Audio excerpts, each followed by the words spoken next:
जाता है, भीख मांगने वाला ब्राह्मण बता दिया जाता है। लेकिन एक बात मैं बता दूं, सुदामा जो है, पहली बात तो ये ध्यान में रखना कि एक शिक्षित व्यक्ति है, दूसरी बात गुरुकुल का स्नातक है, तीसरी बात ये ज्योतिष विद्या का एक अच्छा विद्वान है।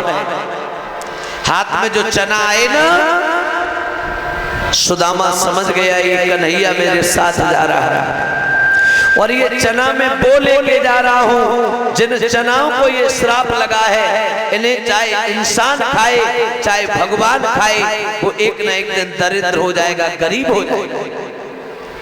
लेकिन अगर कन्हैया को मैंने ये बात बता दी तो कन्हैया मेरा एक सच्चा मित्र है और मित्र के साथ में अगर ऐसा छल हो, दूसरी बात वो भगवान भी है। सुदामा विचार करता है कि अगर आज मेरे मित्र पर आ गई, मेरे भगवान पर आ गई, तो इंसान की मुसीबत को टाल नहीं सकता, क्योंकि श्राप लगा है, चाहे भगवान का है चाहे इंसान का है। तो कुछ लोग ये कहते हैं कि सुदामा ने छल किया था, छल नहीं किया माता।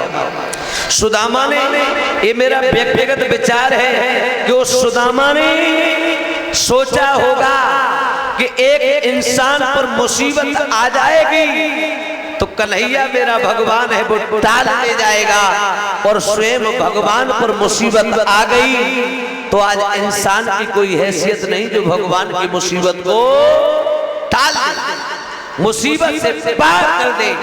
सत्यता ये है, सुदामा ने वो चना चोरी से नहीं चावे, वो जानबूझ करके चावे थे।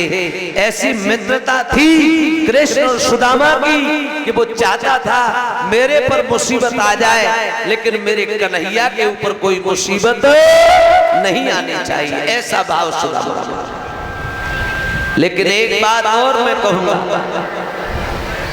ब्राह्मण होने के बाद में, सुदामा ब्राह्मण है ये तो सत्यता है, लेकिन ब्राह्मण होने के बाद में उसके अंदर शालीनता है, विवेक है, धैर्यवान है सुदामा। कोई आजकल जैसा नहीं जाति से ब्राह्मण बने घूम रहे हो और होटलों पर जाकर के मुर्गा की टांग खींच रहे हो, शराब पी रहे हो, ये ब्राह्मण नहीं हो सकते। कहा है जन्म जायते शूद्र, जन्म से हर व्यक्ति शूद्र होता है बहन भाइयों, कर्म से चाहे वो आगे चल करके कुछ भी बन जाए, चाहे वो ब्राह्मण बने, चाहे क्षत्रिय बने, चाहे वैश्य बने, चाहे शूद्र बने।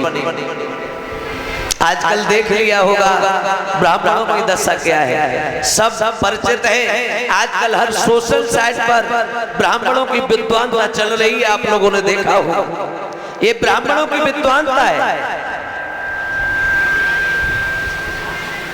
जबकि हर व्यक्ति जन्म से शूद्र है, ये धर्म ग्रंथ में प्रमाण दे रहे हैं। लेकिन आज थोड़े थोड़े समाज का प्यार अधिक मिल गया, उसका नाजायज फायदा उठाने लगे लोग।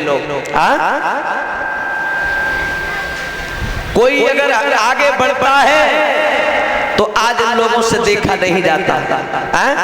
हमारे स्वामी आधार चैतन्य जी, ब्रह्मलीन स्वामी सुरजन चैतन्य जी, जो हमारे श्री गुरुदेव जी हैं, स्वर सम्राट ब्रजेश शास्त्री जी, जिन लोगों की मेहनत के बाद में हम लोगों को ये थोड़ा बहुत गाना बजाना धर्म क्षेत्र में बोलने का जो अवसर मिला है, उस अवसर को देखकर आज इन लोगों के अंदर हृदय में जलन पैदा हो गई। लेकिन धिक्कार है ऐसी विद्वानता को, धिक्कार है जो आज तुम लोग विद्वान होने के बाद भी अपने आप को विद्वान कहते हो और फिर बाद में मानवता को शर्मसार करते हो। ये विद्वान के लक्षण नहीं है। इधर जहां भी है हम लोगों ने सुदामा की कथा को कहा है, हमने कभी भी हमारे कथाओं में सुदामा भीख नहीं मांगा, क्योंकि विद्वान का एक धर्म नहीं है भीख मांगना। विद्वान यहाँ पर इतने पढ़े लिखे बच्चे भी खड़े हैं, नौजवान भी खड़े हैं, हमारे बुजुर्ग भी हैं। अगर किसी से कहा जाए, जो आजकल कथाओं में नौटंकियां होती हैं, एक कमंडल पकड़ा दिया जाता है और समाज के बीच में सुदामा को घुमाया जाता है, 10-20 रुपए हम लोग दे करके, और फिर अपने आप को महान समझते हैं। मुझे लगता है ये महान नहीं है, ये महानता का कर्म नहीं है। आपने देखा होगा एक गाना बजता है, अरे द्वारपालो कन्हैया से कह दो मिलने सुदामा गरीब आ गया है। दो द्वारपाल खड़े हो जाते हैं और वो सुदामा कहता है कि मेरा मित्र है, उससे कह दो। वो द्वारपाल क्या करते, सुदामा में धक्का मार देते हैं, बेचारा सुदामा गिर जाता है।